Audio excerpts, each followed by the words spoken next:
আছেন আপনারা সবাই? আমি তো আলহামদুলিল্লাহ ভালো আছি।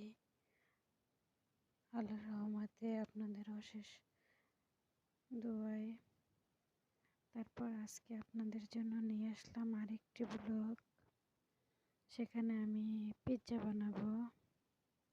তো দেখা যাক আজকে আমি কি পিৎজা বানাই। তবে আমার এই পিৎজাগুলো আমার ম্যাডামই বলছে বানাইতে। যাই হলো আমি ফ্রোজেন করে রাখি পিৎজাগুলো। তো আসুন দেখি কিভাবে পিৎজাগুলো বানানো যায়, দেখা যাক। আমি এখানে আটার ডো বানিয়ে গোল গোল গোল করে পিস পিস করে কেটে নিয়েছি একটা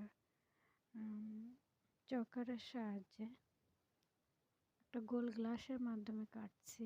কাটার পরে আমি টমেটোর সস দিয়ে দিয়েছি, উপরে জায়তুন দিচ্ছি, জায়তুনটা ব্ল্যাক জায়তুন। এরপরে আমি ক্যাপসিকাম ব্যবহার করব না, আমি প্রত্যেকটাতে ক্যাপসিকাম ব্যবহার করি না। তো হলো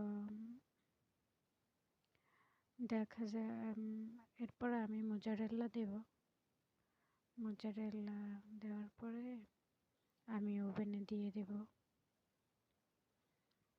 দেখি এরপরে ওভেন থেকে বের করে দেখি কি হয়, আপনাদের সাথে শেয়ার করব অবশ্যই কিভাবে কি করা যায়। এরপরে আমি পিৎজাগুলো ওভেন থেকে বের করে বক্সে আমার এয়ারটাইট বক্সে ফ্রোজেন করে রাখবো। যখন আমার খেতে ইচ্ছে করে বা ম্যাডামের খেতে ইচ্ছে করবে তখন বললে হলো আমি এগুলা বের করে একটু মাইক্রোওভেনে গরম করেই দিয়ে দেব। তো কি আর করার, আজকে পিৎজা বানাবো। আর রান্না হয়নি, রান্না করব না আমি, কারণ আমার বাসায় আমি শুধু দুপুরে একবেলাই রান্না করি। ওরা সব সময় খায় না। দুপুরে আমি রান্না করি, ওগুলো দেখা গেল কি কিছু ভাত আছে, আমি আর ম্যাডাম খেয়ে নিই। আর ম্যাডামের যে মেয়েটা ওরে আমি একটা বার্গার বানিয়ে দিই, বার্গার খায়, ব্যাস। আমার বাসায় এরকম কোনো ঝামেলা নাই। আমার ম্যাডাম অনেক ভালো। আমার ম্যাডাম যদি ভালো না হইতো তাহলে আমি এতদিন থাকতে পারতাম না। তো কি আর করার, অবশ্যই সবাই ভালো আছে। আমার নিজেকেও নিজের দিক থেকে অনেক ভালো রাখতে হয়েছে, ওদের ভালোবাসতে হয়েছে, কারণ আমি আপনজন ছেড়ে দূর প্রবাসে ওদের কাছে আসছি। তো ঠিক আছে, ব্লগটি এই পর্যন্তই।